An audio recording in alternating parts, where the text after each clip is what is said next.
বিশ্ব ফুটবলের কিংবদন্তি ডিয়েগো ম্যারাডোনার মৃত্যু নিয়ে এখনো শেষ হয়নি রহস্যের ঝড়। 4 বছর পার হলেও এই মহাতারকার মৃত্যু ঘিরে চলছে বিচারিক তদন্ত। সেই তদন্তের অংশ হিসেবেই মঙ্গলবার আদালতে সাক্ষ্য দিয়েছেন ম্যারাডোনার মেয়ে জিয়ানিন্না ম্যারাডোনা। বুয়েনোস আইরেসের সান ইদ্রিসো কোর্টে সকাল থেকেই ছিল কড়া নিরাপত্তা ব্যবস্থা। আদালত চত্বরে ভিড় জমিয়েছিলেন দেশি বিদেশি গণমাধ্যমের প্রতিনিধিরা। ম্যারাডোনার 2 মেয়ে দালমা ও জিয়ানিন্নার পক্ষে লড়াই করা এই মামলার গুরুত্বপূর্ণ আইনজীবী ফার্নান্দো বুরলান্দো জানান, জিয়ানিন্না আদালতে স্পষ্টভাবে তুলে ধরেছেন মৃত্যুর কদিন আগে তার বাবার শারীরিক অবস্থার কি ভয়াবহ অবনতি ঘটেছিল।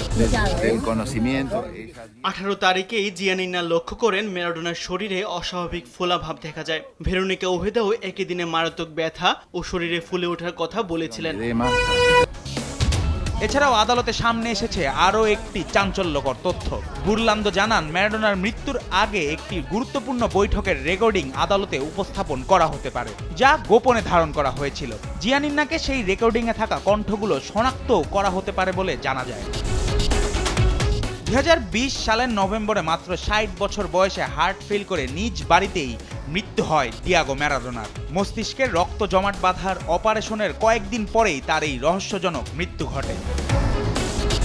এই মামলায় ম্যারাডোনার চিকিৎসার দায়িত্বে থাকা 7 সদস্যের মেডিকেল টিমের বিরুদ্ধে অবহেলার কারণে হত্যাকাণ্ডের অভিযোগ আনা হয়েছে। দোষী সাব্যস্ত হলে তাদের 8 থেকে 25 বছরের কারাদণ্ড হতে পারে। ফুটবল ঈশ্বরকে হারানোর এই ঘটনাকে ঘিরে আজও পুরো আর্জেন্টিনা ভাসছে আবেগ আর প্রশ্নের জালে। ম্যারাডোনার পরিবার ও সমর্থকদের একটাই দাবি, বিচার হোক, সত্যিটা সামনে আসুক। জুবায়ের নূর, স্পোর্টস ডেস্ক, দেশ টিভি।